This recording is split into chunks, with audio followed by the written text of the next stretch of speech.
রাজধানীর বেইলি রোডের capital Siraj centre shopping সেন্টারের বেসমেন্টের আগুন ১ ঘন্টার চেষ্টা নিয়ন্ত্রণ করেছে ফায়ার সার্ভিস। আগুন নেভাতে কাজ করে ৯টি ইউনিট। এ সময় ১৮ জনকে জীবিত উদ্ধার করা হয়েছে।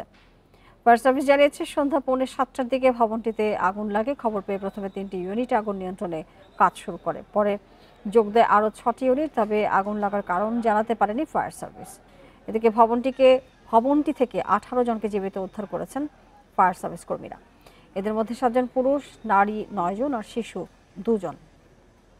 কিছুক্ষণ পর ৩-৪টা ব্লাস্ট হয়েছে, বিকট আওয়াজ আর কালো ধোঁয়ায় ছেয়ে গেছে। পার্কিং এর ভিতরেই সিলিন্ডার বাস্ট হয়ে গেছে। আপনার হলো কালো ধোঁয়া থেকে আগুন আস্তে আস্তে উৎপন্ন হচ্ছিল। ফায়ার সার্ভিস পুরা এটা আস্তে আস্তে নেমে ফেলাইছে। কোনো এলাকা হচ্ছে ধোঁয়াতে অন্ধকার ছিল।